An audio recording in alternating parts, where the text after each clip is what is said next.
Hello everyone, আসসালামু আলাইকুম। আশা করি যে যেখানে আছেন সবাই অনেক অনেক ভালো আছেন। আমার আজকের আয়োজনে থাকছে রূপচাঁদা মাছের রেসিপি। তো চলুন রেসিপিটি দেখে নেওয়া যাক। এখানে আমি 4টা রূপচাঁদা মাছ নিয়েছি। মাছগুলোকে আমি কেটে ধুয়ে পরিষ্কার করে নিয়েছি। মাছগুলোর মাঝখান দিয়ে কিন্তু আমি একটু কেটে কেটে দিয়েছি। এখন আমি মাছগুলো ভাজার জন্য মশলা মেখে নিব। প্রথমে দিয়ে দিলাম স্বাদ মতো লবণ, তারপর দিয়ে দিলাম হলুদের গুঁড়া, তারপরে মরিচের গুঁড়া দিয়ে দিলাম। এখন সব কিছু দিয়ে ভালো করে মেখে নিব। মাছগুলোকে আমি ম্যারিনেট করে 10 মিনিটের মতো রেখে দিব। মাখানো হয়ে গেলে এখন দিয়ে দিব সামান্য পরিমাণ সয়াবিন তেল। সয়াবিন তেল দিয়ে মেখে রাখলে কিন্তু মাছগুলো অনেক সুন্দর ভাজা হয়। এখানে আমি 1 টেবিল চামচ পরিমাণ তেল দিয়েছি, এর থেকে বেশি দেইনি। তো আমার মাখানো হয়ে গিয়েছে মাছগুলো, এখন আমি 10 মিনিটের জন্য রেখে দিব। তো 10 মিনিট পর মাছগুলোকে ভেজে নিব। রূপচাঁদা মাছটা কিন্তু অনেক মজা। আপনি যেভাবে খান না কেন, ভুনা করে খান অথবা ফ্রাই করে খান, দুইভাবে টেস্টি। এখন মাছগুলোকে আমি ভেজে নিব। চুলায় একটি প্যান বসিয়ে দিলাম। প্যানে পরিমাণ মতো তেল দিয়ে দিলাম। তেলটা যখন গরম হয়ে আসবে আমি মাছ দিয়ে দিব। সবগুলো মাছ একসাথে দিব না, আমি 2টা করে মাছ ভেজে নিব। মাছের এক পাশ ভাজা হলে আরেক পাশ উল্টে ভেজে নিব। মাছগুলো যখন আপনি উল্টাবেন তখন সাবধানে উল্টাতে হবে, না হলে মাছ নরম ভেঙে যাবে। তা আমি খুব সাবধানে মাছগুলোকে উল্টিয়ে দিলাম। তো আমার এই মাছগুলো কিন্তু ভাজা হয়ে গেছে, এখন আমি উঠিয়ে নিব। আমি সেমভাবে আর 2টা মাছও ভেজে নিব। মাছগুলো বেশি কড়া করে ভাজতে হবে না, এরকম একটা কালার আসলে মাছগুলো উঠিয়ে নিতে হবে। আপনি যদি ফ্রাই খেতে চান তাহলে সেই ক্ষেত্রে আরও কড়া করে ভেজে পেঁয়াজ মরিচ ভেজে নিতে পারেন। তো আমি সেমভাবে কিন্তু অন্য 2টা মাছও ভেজে নিলাম, আপনারা দেখতেছেন। তো আমার এই 2টা মাছও কিন্তু ভাজা হয়ে গিয়েছে। তো আমি মাছগুলো উঠিয়ে নিব। আমি এই তেলের মধ্যে মাছটাকে ভুনা করব। তো এখন দিয়ে দিলাম 1 কাপ পরিমাণ পেঁয়াজ বাটা। আমি পেঁয়াজটা বেটে ব্যবহার করেছি, আপনারা চাইলে কুচি পেঁয়াজও দিতে পারেন, তবে পেঁয়াজটা বেটে দিলে ভালো হয়। আমি তেলের মধ্যে কিছুক্ষণ পেঁয়াজটাকে ভালো করে ভেজে নিব। কিছুক্ষণ ভাজার পরে দিয়ে দিব 1 টেবিল চামচ পরিমাণ রসুন বাটা। এখানে আমি আদা ব্যবহার করব না, আসলে মাছের মধ্যে আদা দিলে টেস্টটা তো ভালো আসে না, তাই মাছের মধ্যে আমি আদাটা দেই না।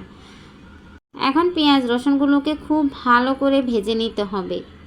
আপনি মশলাটা যত কষাবেন, যত ভাজবেন, আপনার রান্নার টেস্টটা কিন্তু আরও বেড়ে যাবে।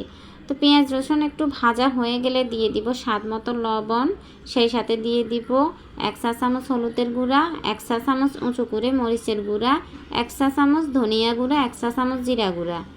সব কিছু এখন আমি মিক্স করে নিব। মিক্স করে সামান্য পরিমাণ পানি দিয়ে মশলাটাকে খুব ভালো করে কষিয়ে নিব।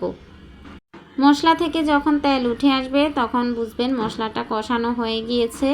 তা আমি তারপরও কিন্তু আরও কিছুক্ষণ ভেজে নিলাম। ভেজে নেওয়ার পর এখন ভেজে রাখা মাছগুলো দিয়ে দিব। মাছগুলো দিয়ে খুব সাবধানে নাড়তে হবে, না হলে ভেঙে যাবে, তাড়াহুড়া করা যাবে না। আমি সবগুলো মাছ দিয়ে দিয়েছি। এখন একটু মশলার সাথে মিক্স করে নিব। তো আমি কিন্তু খুন্তি দিয়ে মিক্স করতেছি না, আমি হাত দিয়ে কিন্তু পাতিলটা ধরে এভাবে নেড়ে দিচ্ছি। মাছগুলো যখন কষানো হয়ে যাবে তখন এখানে দিয়ে দিব পরিমাণ মতো পানি। এখন মাছগুলোকে খুব আলতোভাবে মিক্স করে নিব মশলার সাথে। আপনারা দেখে বুঝতেছেন আমি এত বেশি লাড়াচাড়া করতেছি না, কারণ মাছ নরম ভেঙে যাবে। তো এখন আমি ঢাকনা দিয়ে ঢেকে কিছুক্ষণ রান্না করে নিব। মাছ রান্না করতে কিন্তু বেশি সময় লাগে না, 20 থেকে 25 মিনিটের মধ্যে মাছটা রান্না করা হয়ে যায়। তো আমার মাছটা কিন্তু হয়ে এসেছে, মশলা থেকে তেল ছেড়ে দিয়েছে, দেখুন কত সুন্দর হয়েছে। এখন দিয়ে দিব 1/2 চা চামচেরও একটু কম ভাজা জিরা গুঁড়া।